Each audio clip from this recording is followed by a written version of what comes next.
Bonsoir à tous. Je ne vous sens pas très chaud.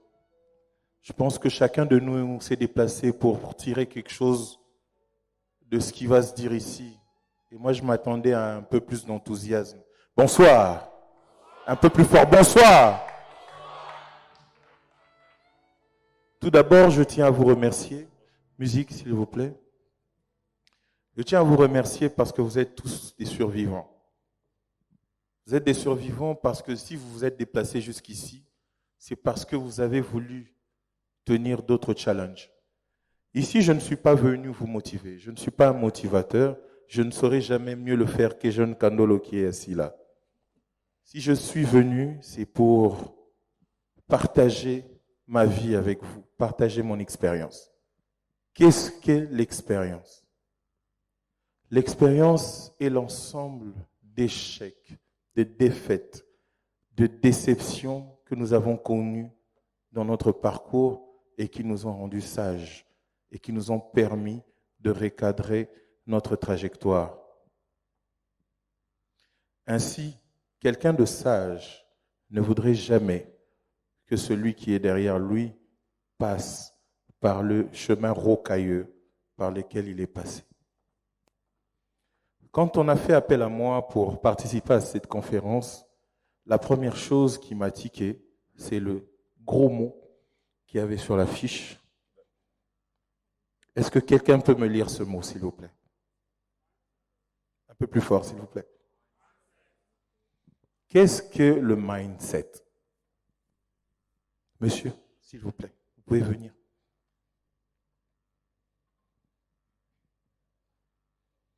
D'après vous, qu'est-ce qu'est le mindset? Merci beaucoup. Selon l'explication que nous venons de prendre auprès des... Selon vous, qu'est-ce que le mindset? Enfin, c'est l'état d'esprit. Applaudissez pour lui.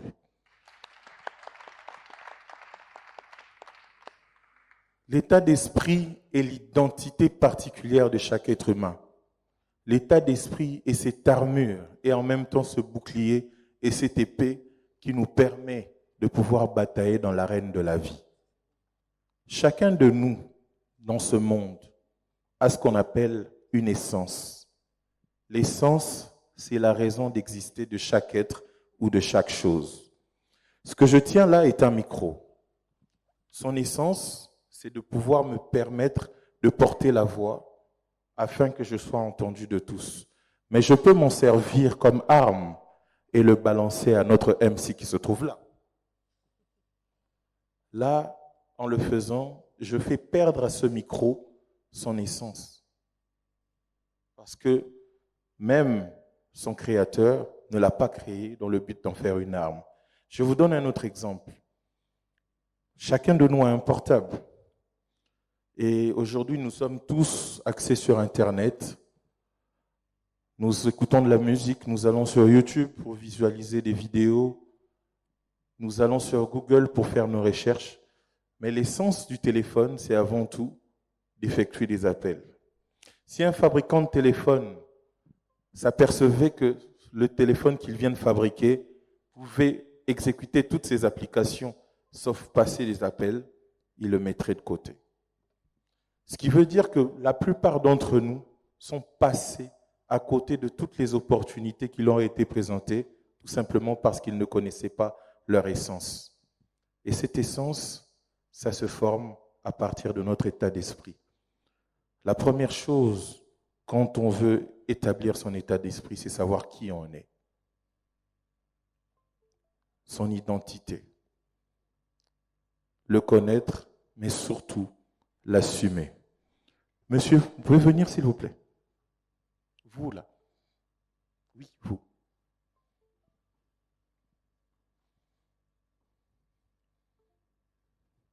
Je vais vous poser une petite question et vous allez répondre à l'assistance. Êtes-vous blanc, noir ou ndondo? Je suis Ndondo. Applaudissez pour lui.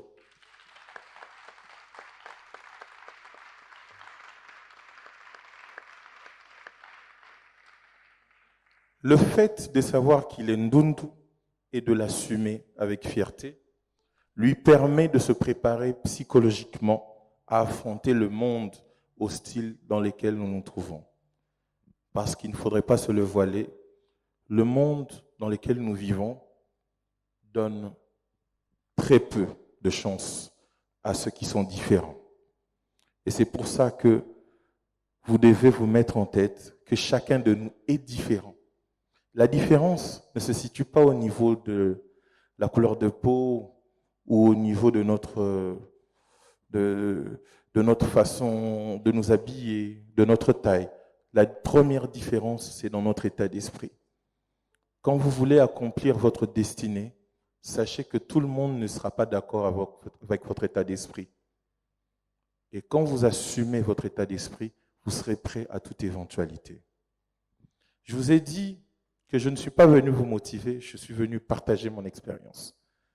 Aujourd'hui, j'ai entendu la brève présentation que Monsieur le MC a fait de moi.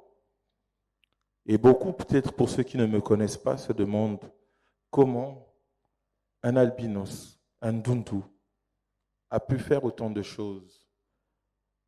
Un Ndundu peut être directeur d'une entreprise où il n'y a que des non-albinos. Pour certains, c'est un coup de chance. Pour d'autres, c'est une opportunité. D'autres même diront que la personne que je suis a peut-être été un lèche-bot. Mais je vous dis que c'est des années et des années de bataille. Peu importe la grandeur de la guerre, la victoire se savoure quand la bataille était forte. Moi qui vous parle, de toute ma vie, je n'ai jamais eu à prendre note à l'école. J'ai dû utiliser ma mémoire auditive pour retenir les leçons. À chaque fois que j'allais à l'école, j'avais du mal à voir au tableau. Et quand je me déplaçais pour voir de plus près, tous les amis se moquaient de moi et les profs n'ont pas aidé non plus. Vous devez savoir que l'albinisme, c'est le manque de mélanine. La mélanine, c'est cette matière qui colore la peau, les poils et les yeux. Ce qui veut dire que 99 albinos sur 100 ont des problèmes de vue. Et j'ai dû utiliser mes oreilles, ma tête, pour aller au-delà de mes limites. Et quand j'en suis arrivé à mon bac, vu que les cours à caractère mathématique nécessitaient vraiment de voir pour recopier tous les schémas, je n'ai jamais eu à passer des interros, des examens, des cours liés à la mathématique. Et le jour du bac, j'ai dû déposer ma copie vierge. Et je me disais peut-être que j'allais rater mon bac, mais grande était ma surprise d'apercevoir que j'ai eu 72%.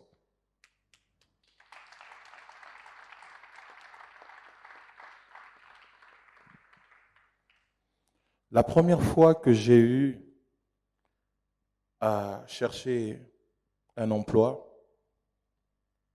on m'a dit clairement qu'on ne pouvait pas me prendre parce que la plupart du personnel n'est pas préparé à travailler avec un Ndundu. D'où je perturberai le rythme du travail. Pire encore, en 2004, il y a une chaîne de télé qui s'est ouverte, dont je tais le nom, et il passait un communiqué où il disait qu'on pouvait passer des interviews par téléphone, et c'est ce que j'avais fait. J'ai appelé, j'ai passé mon interview et apparemment j'avais épaté le recruteur. Il m'a dit clairement, venez à la première heure demain, on verra comment commencer directement à travailler avec vous. On sent qu'il y a de la matière. J'arrive à 9 heures, malheureusement. À l'époque, j'habitais Massina et la chaîne se trouvait en ville. J'ai attendu que tous les autres candidats puissent passer. Et à la fin, le monsieur, il sort, il regarde dans la salle d'attente, il demande à la réceptionniste, « Il n'y a plus personne là ?» La réceptionniste dit, « Oui, il y a le monsieur qui est là. » Il me regarde et il dit en sourdine, « Ndundunde. » Ah, monsieur, excusez, hein, il n'y a plus de place. Merci d'être passé. Et depuis ce jour, je m'étais promis que plus jamais je ne chercherai un emploi de toute ma vie. Je vais faire mon chemin Je vais écrire ma propre légende et c'est l'emploi qui me cherchera. J'ai bataillé pendant plus de 10 ans jusqu'à créer ma propre marque déposée et partout où je suis passé, ce n'est pas moi qui ai postulé, ce sont les emplois qui m'ont suivi et je n'ai jamais...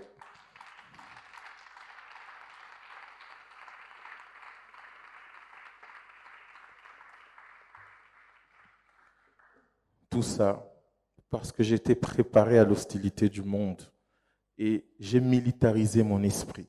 J'en ai fait un mental d'acier, d'où le nom mindset. Pourquoi je vous raconte cette histoire?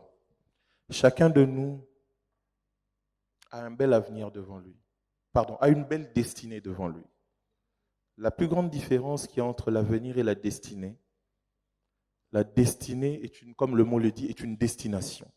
L'avenir est le parcours que l'on trace pour accéder à sa destination. Je vous donne un exemple. Quelqu'un peut vous appeler, vous dire qu'il a une enveloppe pour vous de $1000 à l'UPEN. Ça, c'est votre destin. L'avenir, c'est de choisir d'y aller par Kitamo Magasin, Ngouma, ou d'y aller par Victoire, en passant par Bandal, 80 jours, ou d'y aller via Lemba, Rond-Point-Gaba, Cité Verte, UPEN. Ça, c'est votre choix. Certains tracent mieux leur trajectoire, leur avenir. D'autres se trompent carrément de trajectoire et tapent à côté. Et d'autres lâchent carrément parce que soit il n'y a pas de transport ou soit parce qu'ils sont fatigués. Mais sachez que peu importe la décision que vous prenez, votre destin ne viendra jamais à vous. C'est à vous d'aller vers votre destin. Et peu importe les obstacles, que le chemin soit long, que vous ayez de transport ou pas, que les intempéries vous combattent ou soient un obstacle pour vous, sachez que votre destin vous réserve toujours un bonheur. Alors, dressez votre mindset et foncez vers votre destin. Militarisez votre esprit. Soyez prêt à toute éventualité. Le mot vie n'a que 3 lettres, mais peut vous offrir 1 milliard d'opportunités. Soyez toujours prêt à en saisir chacune. Si je suis devant vous aujourd'hui, c'est parce que je suis un survivant. Si vous êtes tous là à m'écouter, c'est parce que vous avez survécu et vous êtes encore prêt à combattre. Il y a quelqu'un dans la salle ici que je voudrais vous présenter. Elle s'appelle Priska Efomi. Est-ce qu'elle est là? Est-ce qu'elle peut se lever? Voilà, vous pouvez applaudir pour cette dame. Priska, tu peux venir.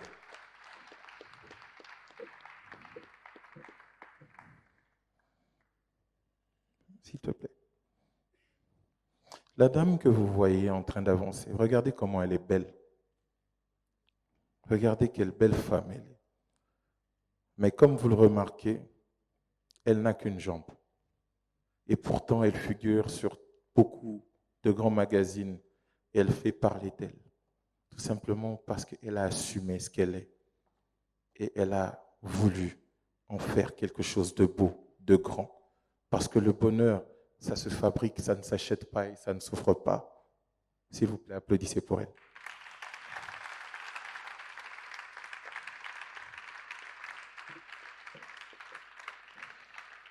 Merci, Christophe. Merci. Le monde est une mosaïque, un tableau créé par Dieu. Et toutes les couleurs qui y sont représentent la différence que nous avons à ses yeux. Comme le dit souvent mon ami Eugène Kandolo, bâtir sa propre légende n'est pas une légende. Survivant que vous êtes capable de bâtir votre légende, peu importe ce que vous avez sous la main. Le réussir ne veut pas dire que nous devons tous être ministres, députés, ambassadeurs ou diplomates. Réussir, je le définis comme étant le fait d'atteindre le but qu'on s'est fixé. Le plus important, quand votre état d'esprit est mis en place, vous devez savoir qui vous êtes ce que vous voulez et comment l'avoir. Et c'est une fois que vous l'avez eu entre les mains que vous pouvez considérer que vous avez réussi. Chacun de nous a ses rêves, ses aspirations. Mais nous devons savoir que seuls, nous ne pouvons pas réussir. Il faut du tout pour faire un monde. Il y a un mot, quand je parle de ça, qui me vient en tête. C'est le mot Tinsani. Qui sait ce que veut dire Tinsani? Non. Tinsani, c'est le fait de se rassembler, de tous s'impliquer. Il faudrait que nous puissions nous impliquer. Et je rends hommage à tous ces survivants parce que le monde n'est fait que de mélanges. Nous devons apprendre à accepter nos différences et accepter la différence des autres afin d'être acceptés. Je vais vous montrer quelque chose.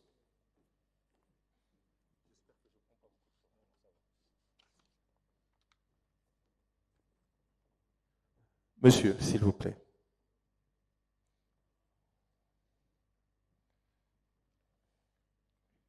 Dites-moi ce que vous voyez.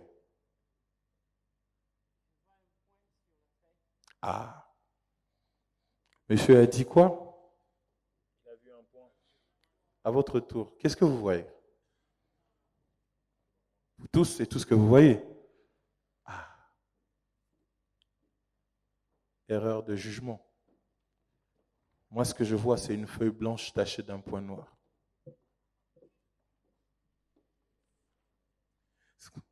Par là, je veux dire que la vraie qualité que vous avez, seul vous saurez. Les autres ne verront jamais vos qualités si vous ne savez pas les exprimer. Les autres ne verront que vos défauts et vos faiblesses, parce que nos défauts et nos faiblesses sont la première chose qui tape à l'œil. Nous devons travailler sur nos états d'esprit.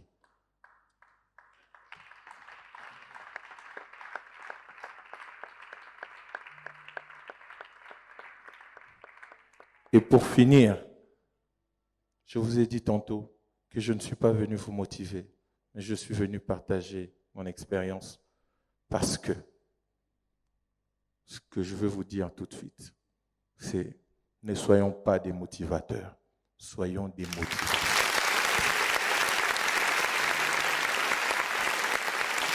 Merci beaucoup à M. Yon Mambo.